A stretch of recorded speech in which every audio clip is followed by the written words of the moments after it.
og það svíður mig svo svona, að það sé glæpavætt að ævistarf sé glæpavætt og þessi svona innrömmun á ævistarfi. Þú veist, ævistarf er bara stórkostlegt sko, og hann hefur notið stuðnings eiginlega allan tíman og þjóðin á að vera stolt af því að hafa búið kerfi sem bjóð þetta til. Margir spyrja sig þegar að höfundar eru komnir á þann stað að eru þeirri gefnir út í mörgum löndum og það eru stærri markaður og svona og þá er einhverjir sem spyrja þurfa þá ennþá að vera listamannlaunum?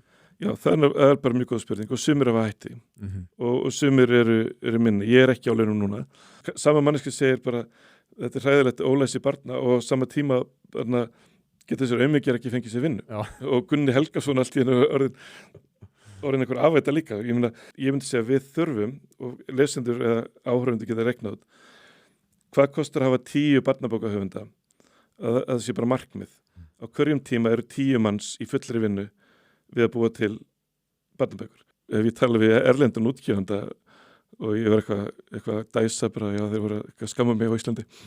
Þannig að segir 5 bækur á 25 árum, það er bara geggjað og líka ef þessar bækur voru eitthvað sko. Þannig að Lofstar fekk verðlaun sem besta vísindaskáldsaga Frakklands 2016 14 árum eftir að koma út á íslensku. Ég þarf ekki að skammast mín, ég þarf ekki að setja fram umsóknir að ég hafi skrifað leikrit. Það er í umsóknunum mínum, þetta er bara fínt sko. Bara það að sé hægt að æsa upp það að blaðamaður geti bara lagt svona fram og það valdi svona taugatrillingi hjá ákveðnum hópi. Þú ert að snerta einhverja beyglu í þjóðarsálunni sem er bara eitthvað óbúslega djúp og svört. Hvað klikkaði þarna í Helguvík eiginlega? Af hverju er þarna bara Leifar brostinn að drauma? Bara, hann fekk ekki að gera Tesluna sína nógu rætt. Munum þetta eftir því. Það var bara eitthvað mjög skrítið. Og þannig er aftur svona einhvað í keðjun okkar. Þetta var svo langt komið og það verðist að vera eitthvað bara meiri áttar svindl í gangi. Og þú hefur verið svona harður loftslags dómstags sinni. Nei, ég hef nefnilega ekki verið.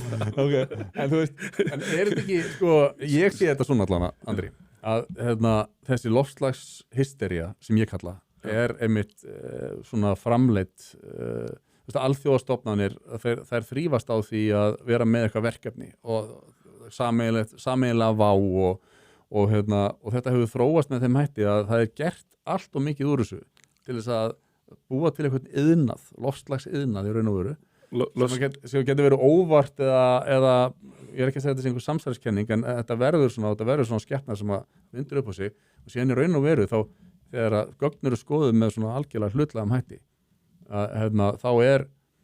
þá eru trendin ekkert óeðlilega og tekur líka lengri tíma, það er ekkert hræðilegt að gerast og það er hittnun í gangi. Já.